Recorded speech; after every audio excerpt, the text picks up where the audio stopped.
Hey beauties, and welcome back to Aesthetic Chat with Kiki. I am your host, Kiana Campbell, and I thought it'd be fun to do a little bonus episode for season 5. Honestly, because now I am graduated from DNP school, and there are so many exciting things coming up in my world, and just so many different learning takeaways that I took away from just being in a full-time 3-year program. And I promised I would record this episode for you all once I was finished. So first, I am trying out this video recording, and we'll see if we start putting up videos of both myself and our guest speakers for season 6. So just trying that out right now, which is really exciting. But let's just jump right into program final thoughts. So as everyone knows, I went through the University of Nevada, Reno. It was all online except for the 1 week required in person, which was a year before the end of the program, which was right before clinical started, and then the in-person clinicals. The positive side of if you're local to Reno, they are really good about actually setting up your clinicals for you. In my case, I did have to find all of my own clinical sites, and I will say probably the only feedback I do have for the program would be not necessarily finding sites, because I was actually able to find sites fairly quickly and or preceptors willing to precept me, but how do I say this? Back end logistics of trying to get me into those clinical sites ended up being far more complex with not as much follow-up. I understand that there are multiple students they are trying to place and get those, agreements in place to where I can be a student there. But I would say that it required me to follow up multiple times. There are positives and negatives, but I was really encouraged to find clinical sites that were small local practices to avoid some of the headaches trying to do bigger rotations or practices that were affiliated with bigger companies. So, for example, the large hospital organization that is local to my area in Coeur d'Alene, Spokane, is Providence, and Providence is religiously affiliated. And based on the affiliation agreements that need to happen between both the school and your clinical site, I was told that the language that is in the affiliation agreements, they often get into a standstill with organizations that are religiously affiliated. So that would be my one point of issues, but I would say that was probably the more challenging part of finding my own clinicals. And then again, not just finding the clinicals, because the clinical part was fairly easy. I had a handful of people that were amazing and willing to precept me. It was just getting that behind the scenes paperwork filled out and completed to allow me to be at clinical. The other thing I will say is what I've heard from other students going through other programs. Sometimes the faculty are not as supportive of those that are in aesthetic medicine and are wanting to continue a career in that. But what I will say UNR was really great about, I was fortunate enough to do some shadowing with the assistant dean, and she was actually the interim dean for a while, as well as my program lead. They were both super curious about aesthetics. They asked a lot of questions. They came in with a lot of, again, curiosity that I wouldn't say is received universally or unanimously. I think a lot of the times we do experience as people in aesthetic medicine kind of that, or it's considered, like a soft nursing career or just not in that traditional path. But I will say that the faculty was really amazing. Again, I got to do my DNP project related to aesthetics, which again, we find that some other programs do not allow you to do projects that are, unrelated to the coursework. So I think that they did a great job there. What I will say though is, and this is no fault at all to you, I do feel like they really prepared us for the exam, and I really did feel like I learned a lot in their courses. The one thing being, compared to some of my other friends and colleagues that have gone through different programs, at one point I was taking 7 classes at a time. That's a lot of classes.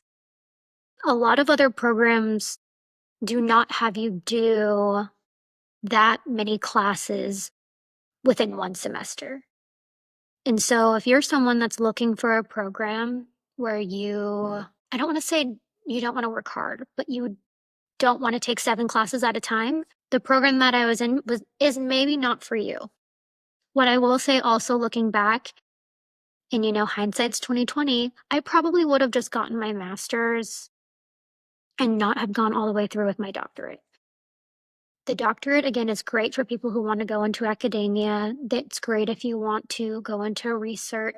And it's also great if you really want to go into leadership. If you want to go into leadership, you want to go into politics.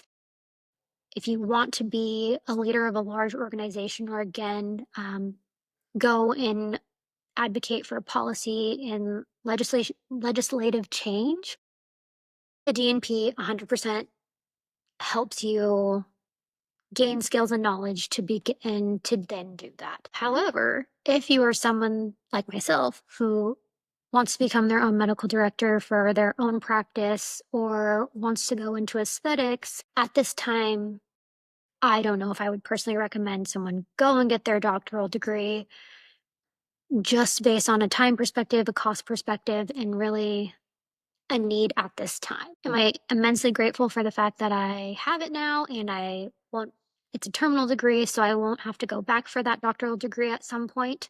Yes. But in terms of, time spent in school, trying to further yourself in your aesthetics career, it's unlikely to do that for you. Again, what I also will say, being a full-time student, I unfortunately did not have a lot of time to dedicate to continuing my aesthetic education.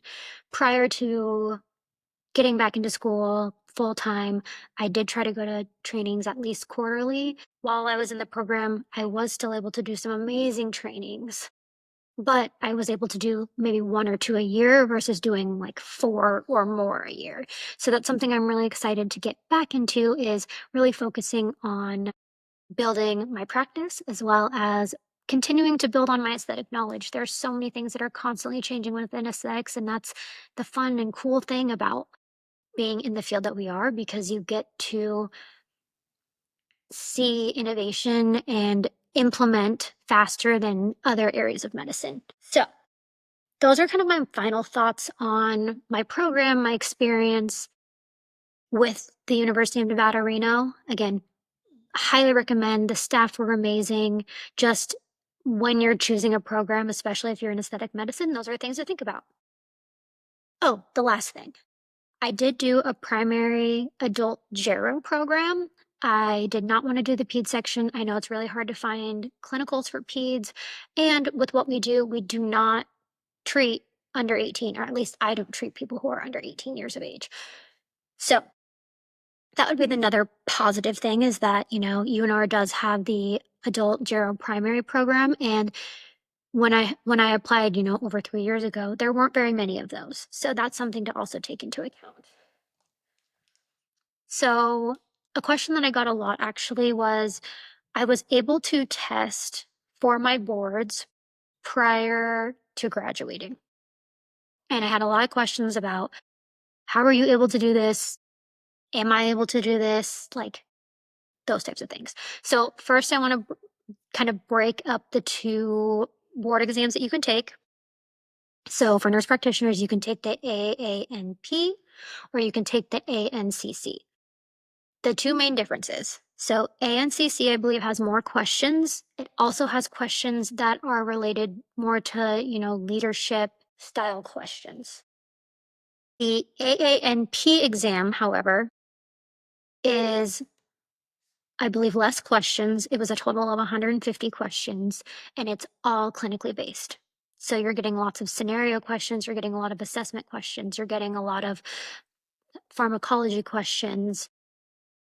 Very straightforward exam. I personally decided to take the AANP However, I do know other students did choose to take A and CC. So those are kind of like the easy nitty-gritty breakdown of the 2 exams that you can take. How was I able to test early? So I actually tried to front load all of my clinical hours for all of my semesters because getting those done quicker, what I learned and through my mentorship was if you can front load them, then it gives you time on the back end in case that there are any sick days, missed days, depending on your preceptor and how transparent and open that relationship is. They may be taking vacation, they may be gone. Like, there are so many different things that are outside of your control that you really need to plan for. So I front loaded all my hours, I got them done, and I was done early April. There is a clause with AANP that if you're in a doctoral program, you've completed your coursework, you can reach out to the dean to get early authorization to test. So what did that mean? I just emailed my program track lead. I then emailed the associate dean. They both agreed that I had completed all of the hours and, I only had a couple assignments left to go. That being said, so they were able to send a letter to AANP proving, I've met all of the standards and I'm okay to test early. I was able to get a letter and then I was able to schedule my exam for, I believe I took it May 8th. Now I want to double check. Yes, I took it May 8th. So if you're in a DNP program, you finish all of your stuff up, you reach out to them and you take your exam early, do it. This may sound bad, but I decided to not study to my fullest, take the exam, and then if I did not pass, then I was going to know exactly what I needed to study and then take it again. Luckily, it worked out for me and I did pass on the first time, so I did not have to do that again. But I also will say I didn't tell anyone I was even taking it. I think I told my husband, my mom, my dad, and my sister. Because if I had failed, that would have been embarrassing. So, if you can test early, test early. Best study tools for studying for at least the AANP exam. So what was nice was the way that UNR has set up their final semester was I was only taking 2 classes, the clinical course and then one other course. The other course was actually that whole semester was guided towards us studying for the exam. So we started the semester out taking like a Barclay exam, which is like a readiness exam. You can kind of look at the different areas that you need to work on. You created a study plan, and then you did a lot of like guided studying. So at the end of the semester as well, then you retook a Barclay exam, and then it would tell you like your readiness score. What I also really loved was with your tuition, UNR includes a subscription to Blueprint Test Bank, or also known as like Sarah Michelle's Test Bank. And I found that really helpful as well. So, in preparing to study for the exam, I spent probably a week of really hard studying. But again, we were kind of, touching on different points throughout the semester. So, I did all the questions in the Sarah Michelle, which it was guided towards FNP, even though I was adult Gerald primary. They're very similar. There's only, some PEDS questions that obviously I don't take. So the Blueprint Text Bank, I highly recommend. I did all of those questions.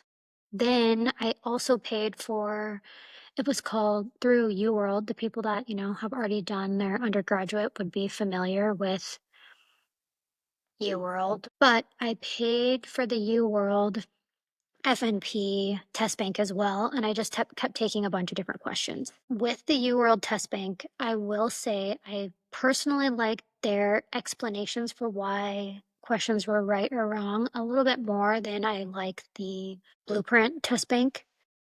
So, 2 really great test banks. I found that it was easier to take questions, figure out which categories I was missing, and then going and supplementing that reading where I needed to. Okay, let me look up the review book recommended to us. So UNR and my track leader recommended the AGNP certification intensive review. The questions that I was like either like, I need some more information on that, or like that one seems to be a pattern where I keep missing. Then I would go back to the intensive review, kind of read that section, and then if I had further questions, I would use like YouTube or different resources I had, clinical practice guidelines to kind of supplement that information. So I thought that was really helpful. The last thing that I did through AANP's website directly, they have, I believe, 3 practice exams for FNPs, but 2 practice exams for primary Gero students, and they're $50 each. You can only take them once and review them once, but I would say like right before you're ready to take the exam, like a couple days prior, that was probably the most helpful thing that I did because it's through the exact same software that the actual exam is through, which I believe is like Prometric. And that was extremely helpful because it set it up just like the same testing environment. It looks exactly the same as the test. It has the same highlight, strike through features, like return back to question features. It just really set it up just like the exam. That, and if you look at how the exam is actually scored, it's not straightforward. When I was taking NCLEX, they tell you if you're scoring within this range, you should be fine. If you Google how the AANP exam is actually scored, the score ranges, and you don't actually know, obviously, which questions are going to be weighted more, as well as there's 15 questions in there that are like the beta questions for future exams. So 15 questions already that are sprinkled in, you don't know if they're going to count towards your score or not count towards your score. So I would say that I felt most confident after taking those 2 practice exams that are through the AANP website. They were also not super expensive. They were $50 per exam. So do all the studying and feel as confident as you can, then take those, and that would be, I think, the biggest indicator if you're ready for the exam or if you're not. But I went into the exam and I felt fairly confident. I didn't feel like there were any questions that I was like, "Oh no, I don't have any idea." There wasn't any question that I didn't feel like I could make a confident guess if there was like slight hesitation, but I had plenty of time. They give you 3 hours total for the 150 questions, and then immediately after you are done and hit submit, it will tell you like your preliminary result, which is like pass or fail. It doesn't tell you your score or how many you got right or how many you got wrong, but comforting that unlike the NCLEX, you get your result right away. So those are like I guess my best study tools for boards. Then, oh, I wanted to touch on this actually because I don't think I've actually touched on it on any of my other podcast episodes. But my DNP project that I defended was implementing a screening tool for body dysmorphic disorder in a cosmetic setting. I used a validated screening tool. It was the COP screening tool. Honestly, I thought it was amazing. Again, I only implemented it in one small practice, which was obviously not my own because there's a conflict of interest there. But since implementing it in colleagues' practice, I have now implemented it into my practice regularly with intake forms, and I do have patients fill this out every year. Within my research, majority of people have decided not to use any of these screening tools because they cite that it takes too much time. But this questionnaire is 10 questions. You tally up each question minus question 1, which I'll run you through like the questionnaire itself. It's 10 questions minus the first question. You tally up the total, and if it's over 40, which is nice because it gives you a definitive like concerning or not concerning, over 40 warrants further conversation as they're showing high likelihood signs of body dysmorphic disorder behavior. If it's below 40, then based on the screening tool, there is no concern you can likely proceed with treatment. I personally like using this because I think as an aesthetic provider, we do talk about, having those gut feelings and obviously not treating if they're, again, not a candidate, not appropriate. They're showing different red flag signs. But I have found that having a clinical tool like this with data, so like a score above 40, that helps support that gut feeling as well. And so you can come to the patient with signs of concern, ask more questions, as well as I did develop a protocol through my project of what happens when someone tests positive. And with myself, I have decided that if they do test positive, I want them to go and see a mental health professional, whether locally, virtually, because again, I can't necessarily diagnose them with BDD, but I want to make sure that, we're on the same page. Studies are kind of mixed, I would say. So there are studies that show that treating patients with BDD, it can cause more harm than good, but they're also showing that possibly with minor cosmetic procedures, the ones that we are performing, can show some benefit to some extent. Majority of the literature out there currently is, again, BDD is focused on surgical intervention, not minor cosmetic procedures.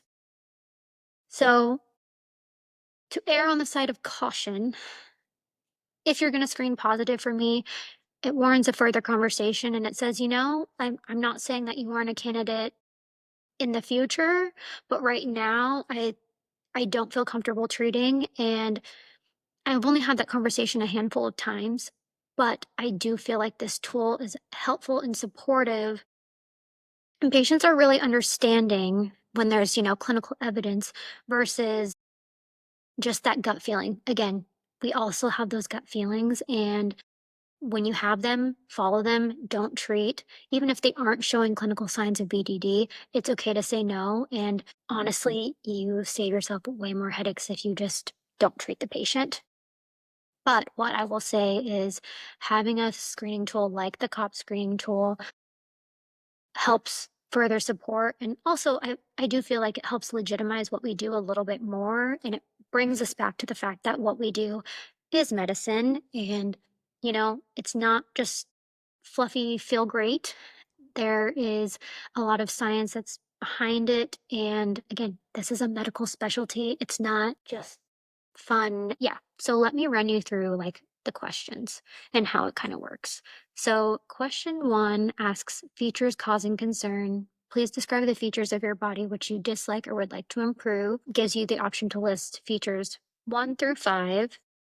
Then it asks you to draw a pie chart and estimate the percentage of concern allocated to each feature. Asks you to ensure that your percentages add up to 100%. So question 1 does not get included in the score, but then questions 2 through 10 do. Question 2 is how often do you deliberately check your features, not accidentally catch sight of? Please include looking at your feature in a mirror or other reflective surfaces like a shop window, or looking at it directly or feeling it with your fingers. So the patient can circle. So there's 0 to 8, 0 being about 40 times or more a day, all the way to 6 is about 5 times a day, and then 8 is never checking. Question 3 is how much do you feel your feature is currently ugly, unattractive, or not right? So 0 is very ugly or not right. 2 is markedly unattractive. 4 is moderately unattractive. 6 is slightly unattractive, and 8 is not at all unattractive. Question 4 is how much does your features currently cause you a lot of distress? So 0 is not at all distressing, all the way up to 8, which is extremely distressing. 5 is how often does your features currently lead you to avoid situations or activities? So 0 being always avoid, 4 is about half the time. 8 is never. 6, how much does your features currently preoccupy you? That is, you think about it a lot and it is hard to stop thinking about it. 0 is not at all preoccupied. 4 obviously is moderately. 6, very, and 8 is extremely preoccupied. 7, if you have a partner, how much does your features currently have an effect on your relationship with an existing partner? If you do not have a partner, how much does it have an effect on dating or developing a relationship? 0, not at all, to 8, which is extremely. 8, how much does your features currently interfere with your inability to work or study or your role as a homemaker? Please rate this even if you are not working or studying. We are interested in your ability to work or study. 0 being not at all. 4, moderate. 6, markedly. 8, very severely, I can't work. 9 is how much does your features currently interfere with your social life? 0 is not at all. 8 is very severely. And 10, how much do you feel your appearance is the most important aspect of who you are? 0 is not at all, to 8, which is totally. So as a provider, you just tally that score up and I place it in my note. So this screening tool does not take any time at all. I include it within some of the pre-paperwork, so the intake form that they do as a new patient. And then when they update their medical history that following year, they will also complete this intake form that has the screening tool in it. Again, BDD is a spectrum, and I think it's something important to continually screen my patients. Do I think it's necessary to screen them every time before every treatment? No. There's more research that needs to be done on it, but it did show that, possibly some treatments, not all treatments, need to be screened for prior to doing them. So for example, doing wrinkle relax or something that's not permanent or not severely altering. Is it completely necessary to do the BDD screening tool for that patient? More research needs to be done. But for doing things like threads and dermal filler and doing things that you're going to be altering or augmenting areas, 100% I think that requires further screening. To simplify things, I just have all my patients do them just so we're not, trying to figure out, did this patient get screened? Did this patient not get screened? But if you're interested in more of the project that I did, the screening tool, I'm happy to share more information on that. I'm also happy to do more of an in-depth episode, but super exciting. And also it's super awesome that UNR was able to allow me to do a project related to my field. And yeah, I had a lot of fun, and there's still so much more research that needs to be done, which is really cool. I think those were all of my final thoughts when it comes to school. Wow. If there are any questions that you guys have about school or my program or really anything related to this episode, don't hesitate to reach out. I am very excited to bring you more Aesthetic Chat with Kiki content at a more regular interval. I'm hoping to do another season here again before the end of the year. So I am currently reaching out to speakers and getting everything lined up for season 6, which is really, really exciting. So many things have happened in the last month, all super exciting. And I can't wait to share more about what those are and the future of both the podcast and my injecting career and natural aesthetic and wellness. So all super exciting things. And I just realized, can't even see my cute shirt. But besides the point, reach out if you have any questions. Again, you know where to find us on Instagram. We are aesthetic.chat with Kiki. I'm your host, Kiana Gamble, which my Instagram is at aestheticnurse.kiki. The website is aestheticnursekiki.com. And if you are interested in getting injected by me, my practice is natural aesthetic and wellness. We are currently located in Coeur d'Alene, Idaho, and you can find more information about booking appointments with me on the website. Also, more exciting things to come, like mentorship opportunities and collaboration opportunities. So, Until next time, beauties.